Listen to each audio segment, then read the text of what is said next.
earth minerals. We saw that obviously recently with Ukraine. Country. Très bien, merci.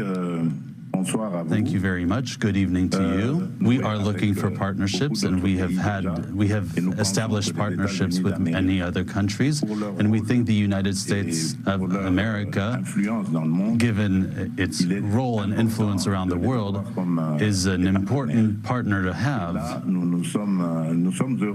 And we are very happy to see that with the Trump administration, things are moving a lot faster on both sides. Untapped deposits are worth an estimated $24 trillion. What would you need to happen to move forward with that relationship?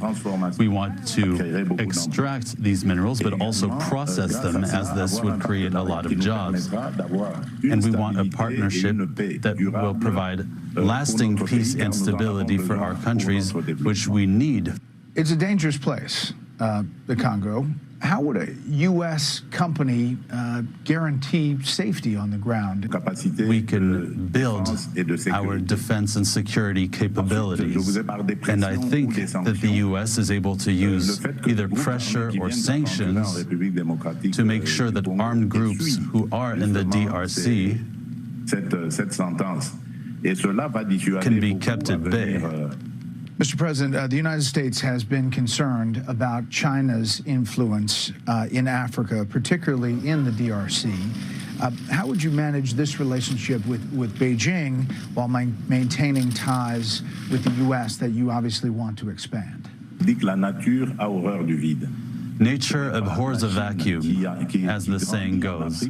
It's not that China is waxing in Africa. It's more that America is waning in Africa, and we would be very happy to have our American friends here who used to be more present than China in the 70s and 80s. How do you think a minerals deal, if it comes to fruition, would benefit Americans? Silicon Valley companies know exactly what I mean. And so I think this partnership will help these industries develop more and more innovative products.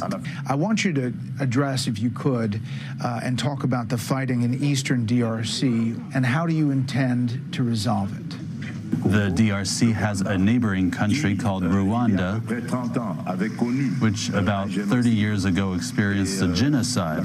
The international community at the time asked us to open our borders to receive droves of refugees who were fleeing the fighting and the massacres. And since then, unfortunately, this hellish situation that was in Rwanda at the time has seeped into the Democratic Republic of the Congo. That is why we insist on having sanctions. Last thing, Mr. President, it has been 50 years since one of the greatest sporting events involving U.S. athletes, the Rumble in the Jungle. It took place in your capital, Kinshasa. 1 billion people watched Muhammad Ali, expected to lose, defeat George Foreman in that fight. Can you talk about the legacy of that fight for your country and the United States? Yes, of course.